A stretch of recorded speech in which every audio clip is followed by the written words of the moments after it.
Good morning, students. How are you? I hope you all will be fine. This is Shubham Kumar Panchal from Gurukulam public school. Students, आज की video में हम soil की कुछ properties के बारे में पढ़ेंगे, जिसमें हमने कुछ पार्ट छोड़ दिया था। तो स्टार्ट करते हैं हम 9.6 से absorption of water bye soil. Absorption मतलब सोखना, ऑफ वाटर पानी का, बाय सॉइल मिट्टी, यानी मिट्टी के द्वारा पानी का सोखना। तो शुरू करते हैं। Do all the soil absorb water to the same extent? Do all the soils यानी क्या सारी मिट्टी एब्सॉर्ब सोखती है वाटर पानी को, टू द सेम यानी एक जैसी एक्सटेंट, सीमा तक। लेट अस फाइंड आउट, आओ खोजते हैं। यहाँ पर क्या पूछा गया है कि क्या सारी मिट्टी जो है पानी को एक निश्चित सीमा तक सोखती है, यानी क्या सारी मिट्टी बराबर पानी सोखती है। तो एक्टिविटी 9.6 है। Take a plastic funnel. Plastic का एक फनल लेना है। फनल समझते हैं कीप होता है घर में, जिससे हम तेल डालते हैं किसी चीज़ में।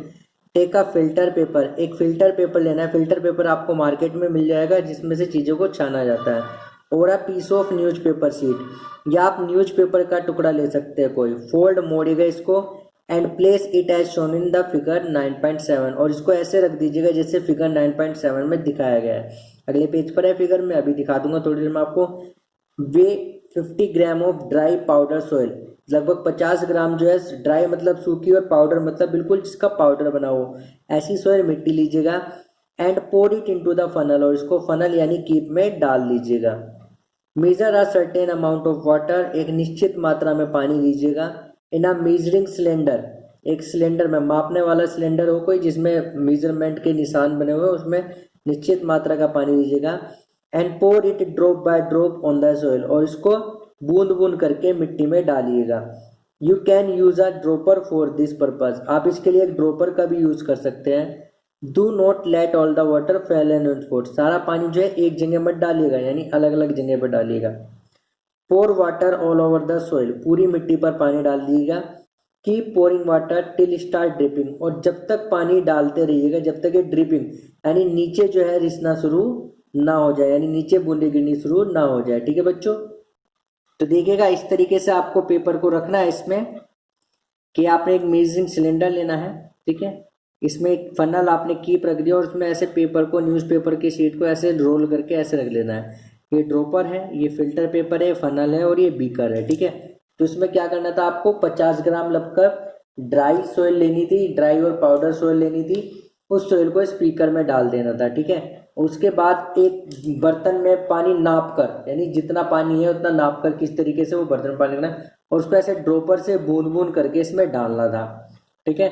ऐसे एक ड्रॉपर में, और पूरी जितनी जहाँ तक आपने मिट्टी फैला रखी थी पूरी मिट्टी में डालना था, और जब तक डालता रहना था जब तक मिट्टी में से पानी एक ड्रिप ना होने लग जाए, ऐसे यानी बूंद बूंद करके नीचे ना गिरने लग जाए फनल से।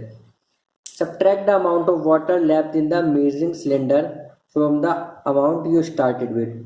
अब जो मेजरिंग सिलेंडर में आपके पानी बचा है उसको घटा दीजिएगा जितने अमाउंट आपने स्टार्टिंग में लिया था, यानी जो पानी आपने स्टार्टिंग में लिया था और जो सिलेंडर में बचा है उन दोनों उसमें घटा दीजिएगा, यानी सब्ट्रैक्ट कर दीजिएगा। This is the amount of water written by the soil, ये वो पानी है जो रिटेन यानी सोइल के द्वारा रखा गया, अपने पास मिट्टी के द्वारा शोषित किया गया है। Record your result in your notebook, अपने रिजल्ट को अपनी नोटबुक में लिख लीजिएगा। इन द फॉलोइंग मैनर, नीचे दिए गए तरीके से, मैनर मतलब तरीके से। देखिए कैसे। वेट ऑफ द सॉइल, कितनी मिट्टी ली थी आपने, 50 ग्राम। इनिशियल मतलब शुरुआती, वॉल्यूम आयतन of water in the measuring cylinder, यानी शुरुआत में सिलेंडर में मान लो कितना पानी था, UML था, कितना था, UML। ML means millilitre, ML means क्या होता है बच्चों, millilitre. Final volume of water in the measuring cylinder, अब ड्रिप करने के बाद पानी में कितना, मिट्टी में कितना पानी बचा, वो लिख दिया हमने V मिलीलीटर, ठीक है, यानी V millilitre. Volume of water absorb of the soil, यानी मिट्टी ने कितना पानी एब्जॉर्ब किया, तो वो हो गया U minus V millilitre. Weight of water absorb of the soil, और कितना वेट का पानी जो है मिट्टी ने एब्जॉर्ब किया, U माइनस V ग्राम, ठीक है। तो आगे लिखा है 1 millilitre of water has weight equal to 1 kilogram, वो सॉरी 1 ग्राम, ठीक है। यानी 1 मिलीलीटर वाटर में 1 ग्राम का बराबर वेट होता है। तो एक्टिविटी 9.6 आपने पढ़ी, मैं दोबारा बता देता हूँ। आपको 50 ग्राम सूखी और ड्राई मिट्टी लेनी थी, एक फनल लेना था, एक फिल्टर पेपर या न्यूज़पेपर की शीट लेनी थी, एक बीकर लेना था, और एक मेजरिंग सिलेंडर लेना था, ठीक है। ये चीज़ें कुछ आपको चाहिए थी। उसके बाद फनल को ऐसे बीकर में रख देना था, उसमें पेपर को ऐसे अरेंज करना था, और फिर मिट्टी को उसमें डाल देना था। और मीजिंग सिलेंडर में जितना पानी लिया था उसमें से ड्रॉपर की मदद से तो बूंद बूंद करके आपको पानी पूरी मिट्टी पे डालना था, और तब तक डालते रहना था जब तक ये फनल ड्रिप करना स्टार्ट ना कर दे, यानी पानी उसमें से ऐसे नीचे गिरने लग जाए। अब जब पानी नीचे से गिरना स्टार्ट हो गया तो कुछ पानी आपके सिलेंडर में बचा होगा, तो जितना स्टार्टिंग में लिया था और जितना बचा उसमें से उसे माइनस कर दीजिएगा, ठीक है।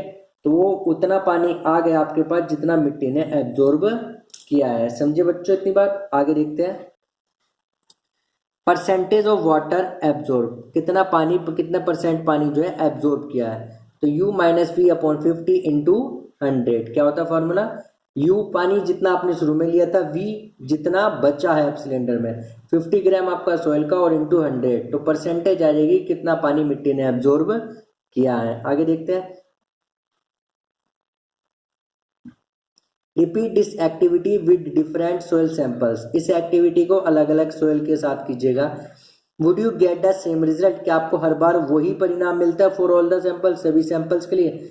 Discuss the result with your friend, अपने दोस्तों के साथ रिजल्ट की चर्चा कीजिएगा। And answer the following question, और नीचे दिए गए क्वेश्चन के सवाल के और नीचे दिए क्वेश्चन के जवाब दीजिएगा। फर्स्ट क्वेश्चन है which soil would have the highest percolation rate, यानी किस मिट्टी में सबसे ज्यादा परकोलेशन रेट है, यानी किस मिट्टी ने ज्यादा पानी एब्जॉर्ब किया था या ज्यादा पानी रिस रहा था उसमें से, ठीक है। Which soil would have the lowest percolation rate, किस मिट्टी का परकोलेशन रेट सबसे कम था, ठीक है। तो ये परकोलेशन रेट हमने पिछली वीडियो में डिस्कस करा था, आप उसके लिए पिछली वीडियो को देख सकते हैं, लास्ट वीडियो को। थर्ड है बूजो हर्ड फ्रॉम हिज नाइबर, कि बूजो ने अपने पड़ोसी से सुना था that 8 to 10 days after a rain, कि बारिश के 8 से 10 दिन बाद the level of water in a pond or well rises, कि जो लेवल होता है पानी का, ऑफ वाटर का, पानी का जो लेवल होता है वो पॉन्ड, तालाब में या कुएं में राइजेज बढ़ जाता है। Which type of soil will allow water to reach a well faster, यानी कौन सी प्रकार की मिट्टी जो है वो कुएं में जल्दी पानी पहुंचने देती है, एंड इन ग्रेटर अमाउंट और ज्यादा मात्रा में, ठीक है। तो यहाँ पर थर्ड आपने पढ़ा कि बूजो ने अपने पड़ोसी से सुना था कि बारिश के 8 से 10 दिन बाद जो तालाब का पानी होता है या कुएं का पानी होता है उसका लेवल बढ़ जाता है, यानी उसमें पानी बढ़ जाता है। तो किस तरह की मिट्टी जो होती है वो पानी को जल्दी कुएं तक पहुंचने देती है और ज्यादा मात्रा में। फिर नेक्स्ट पूछा गया which type of soil retain the highest amount of water, कि कौन सी तरह की मिट्टी जो है ज्यादा मात्रा में अपने अंदर पानी रख सकती है, and which retains the least, और कौन सी कम रख सकती है, सबसे कम।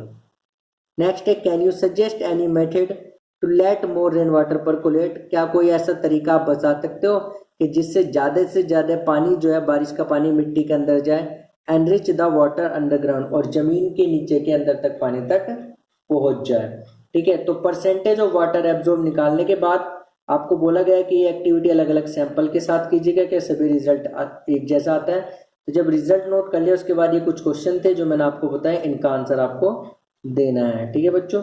उसके बाद नीचे एक बात लिखी गई है कि gram and kilogram are actually unit of mass, gram और किलोग्राम जो किसकी यूनिट है, मास यानी द्रव्यमान की यूनिट है। अ मास ऑफ 1 ग्राम, 1 ग्राम का मास, वेट 1 ग्राम वेट, यानी 1 ग्राम मास में 1 ग्राम द्रव्यमान में कितने ग्राम वजन होता है, 1 ग्राम वजन होता है। And a mass of 1 gram weight 1 kilogram weight, और 1 किलोग्राम द्रव्यमान में 1 किलोग्राम वजन होता है। हाउएवर इन डेली लाइफ, लेकिन दैनिक जीवन में, एंड इन कॉमर्स और वाणिज्य में, एंड इंडस्ट्री और उद्योग में, the distinction between gram and gram weight is generally omitted, यानी कि ग्राम और ग्राम वेट में जो डिस्टिंक्ट होता है, वो जो अंतर होता है वो निकल के सामने आता रहता है, ठीक है। तो ग्राम और किलोग्राम जो है किसकी यूनिट है, मास की यूनिट है। किसकी यूनिट है, मास यानी द्रव्यमान की, कि कितना वजन है किसी चीज में, समझे बच्चों। अब देखते हैं हम soil and crops.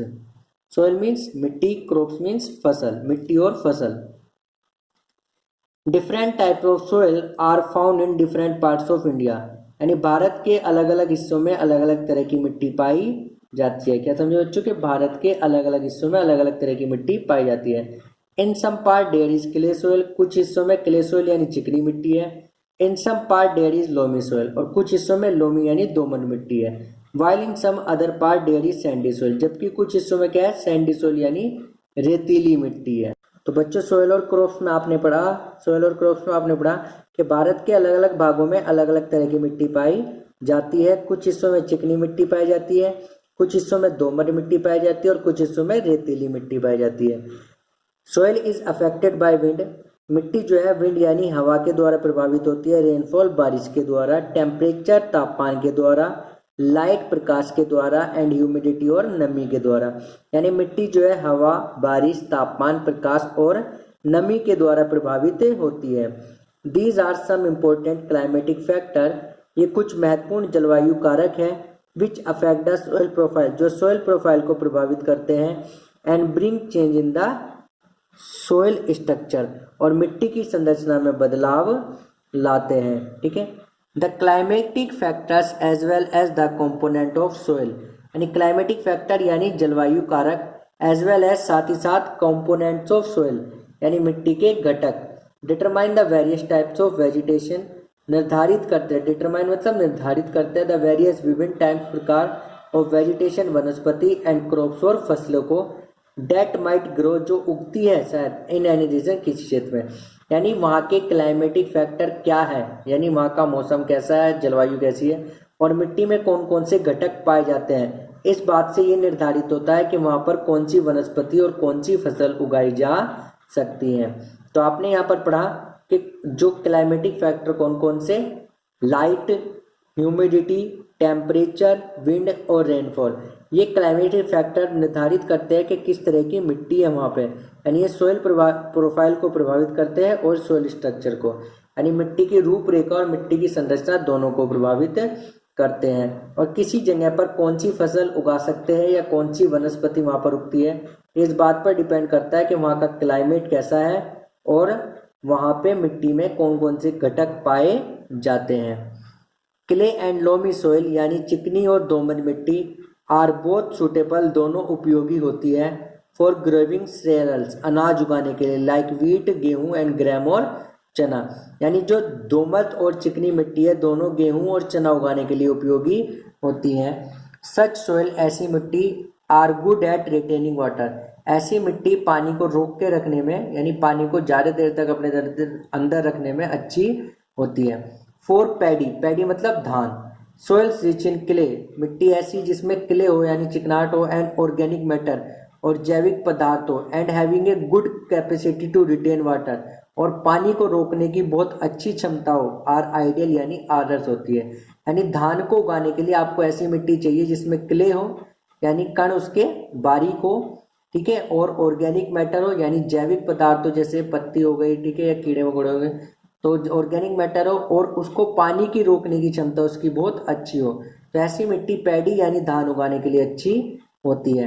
For lentils यानी जो दालें होती है जैसे मसूर हो गई, एंड अदर पल्सेस और अन्य दालों के लिए। लोमी सोइल यानी दोमट मिट्टी, विच ड्रेन वाटर इजली, जिसमें पानी आसानी से सोख लिया जाता है, आर रिक्वायर्ड जरूरी होती है, यानी जो पानी को अपने अंदर ज़्यादा देर नहीं रोकती।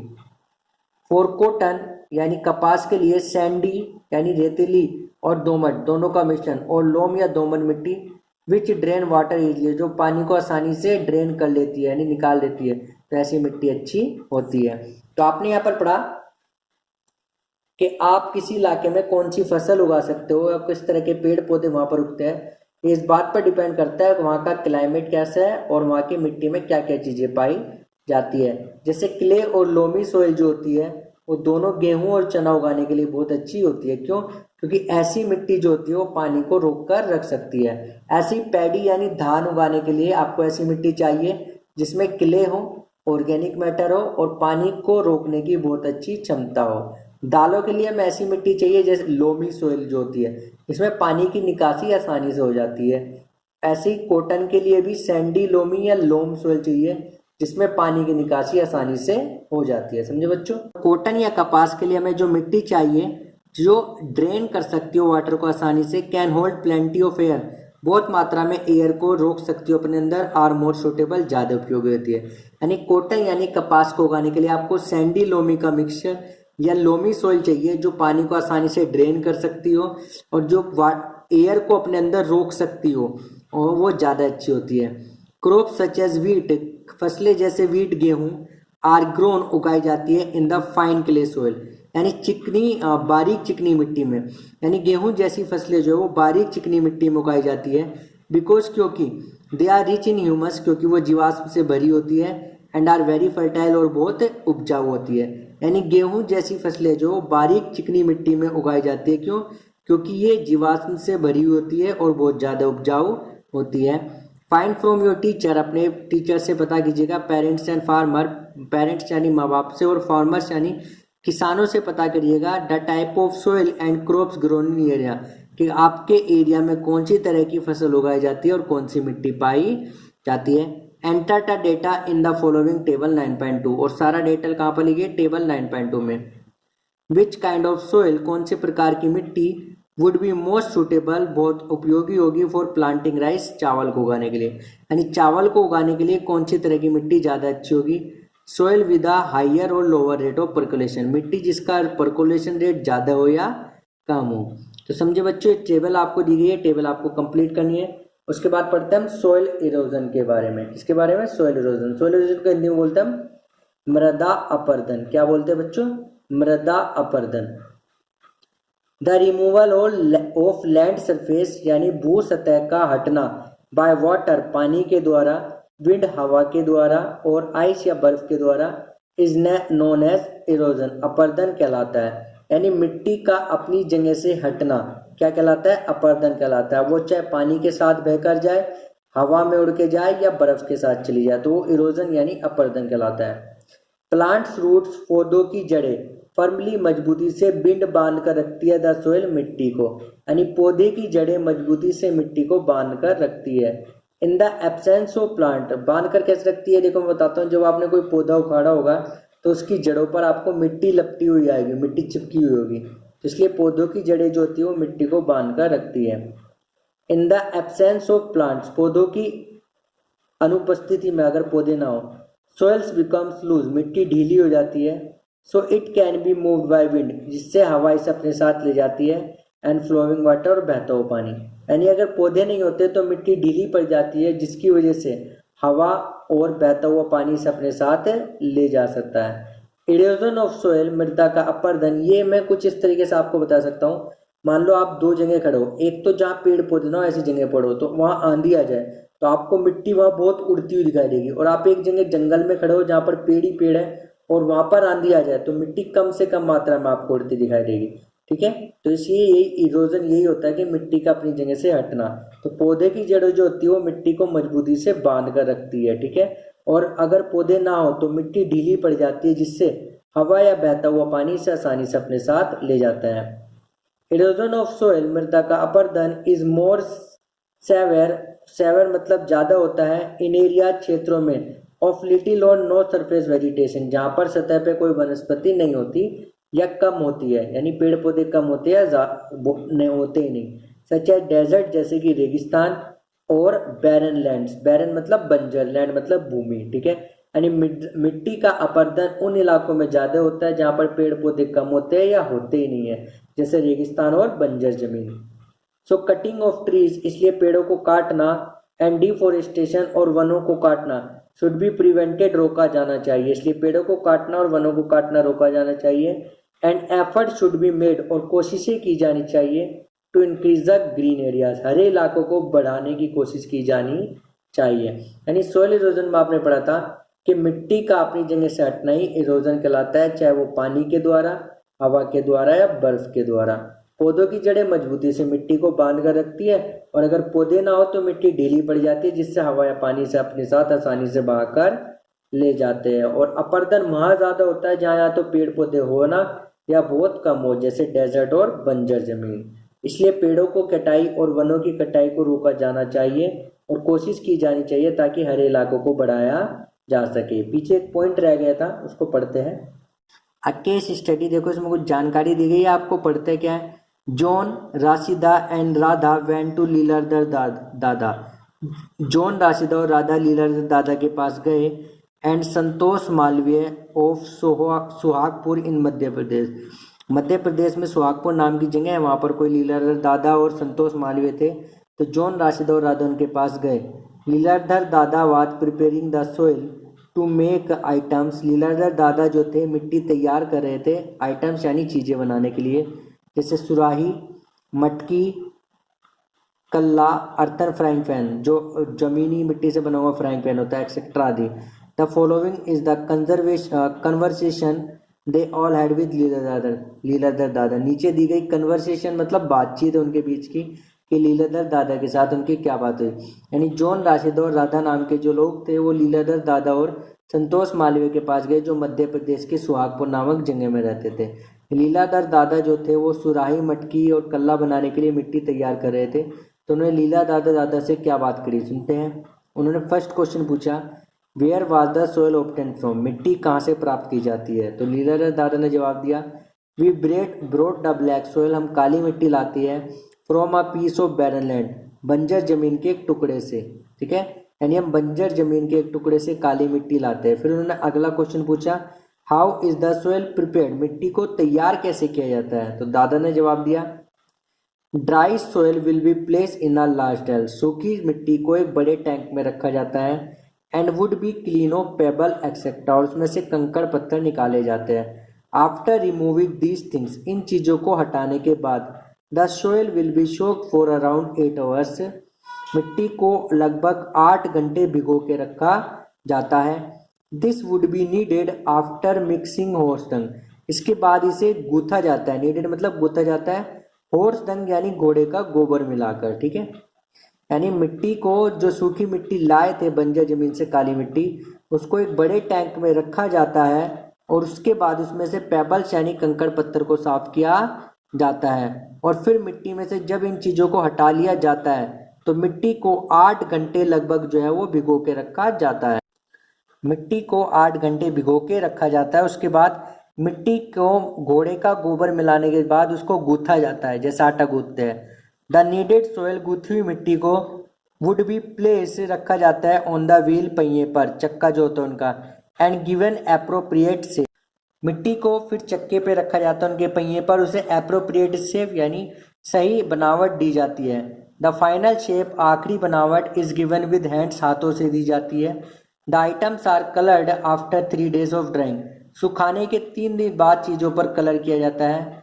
All the items are baked at high temperature, सारे आइटम जो है ऊंचे तापमान पर बेक्ड यानी पकाए जाते हैं। After drawing in the air, हवा में सुखाने के बाद। ठीक है, यानी मिट्टी को आपने पढ़ा, मिट्टी तैयार कैसे जाती है मिट्टी की चीज़ें बनाने के लिए। तो आपने देखा इसमें कि सबसे पहले सूखी मिट्टी को एक बड़े टैंक में रखा जाता है, फिर उससे कंकड़ पत्थर साफ किए जाते हैं, फिर जब ये चीज़ हटा ली जाती है तो उसको 8 घंटे पानी में भिगो के रखा जाता है। फिर उसके बाद उसमें घोड़े का गोबर मिलाकर उसका गोथा जाता है। गूथने के बाद उसको पहिए पर रखकर उसको शेप दी जाती है, और जब आखिरी शेप आ जाती है जो कि हाथों से दी जाती है, आइटम्स को सूखने रखा दिया जाता है, और सूखने के 3 दिन बाद उन पर कलर किया जाता है और उनको ज़्यादा तापमान पर पकाया जाता है हवा में सुखाने के बाद। फिर अगला क्वेश्चन उन्होंने पूछा, why is the horse dung mix in the soil, कि घोड़े का गोबर मिट्टी में क्यों मिलाया जाता है। तो दादा ने जवाब दिया, बर्न्ट हॉर्स डंग, जला हुआ घोड़े का गोबर, helps open up the pores in the soil, मिट्टी में पोर्स ओपन करने में यानी छिद्र ओपन करने में मदद करता है। So that water could percolate out of the matkas, जिससे पानी मटकाज से परकोलेट हो सके यानी रिस सके, एंड राइज इवापोरेट, वाष्पित हो सके, and cools the water inside, और अंदर के पानी को ठंडा रख सके। यानी जले हुए घोड़े के गोबर को मिलाने से मिट्टी के पोर्स खुल जाते हैं, जिससे पानी आसानी से सुराही और मटकाज में से रिस जाता है, यानी थोड़ा थोड़ा बाहर निकल जाता है, जिससे वो पानी इवापोरेट हो जाता है यानी वाष्पित हो जाता है, और अंदर का पानी ठंडा रहता है। You know Suhagpuri surahis and matkas are famous in far off places like Jabalpur, Nagpur, Allahabad etcetera. क्या आप जानते हैं सुहागपुर में जो सुराही और मटका तैयार होती है वो जबलपुर, नागपुर और इलाहाबाद और आसपास के इलाकों में फेमस है। ठीक है बच्चों, तो यहाँ पर आपका ये चैप्टर समाप्त होता है। कोई भी डाउट आपको बना है तो मुझसे व्हाट्सएप ग्रुप में कंसर्न कर सकते हैं। और बच्चों ज़्यादा से ज़्यादा संख्या में अपना होमवर्क जमा करवाइएगा आप लोग। Thank you everyone.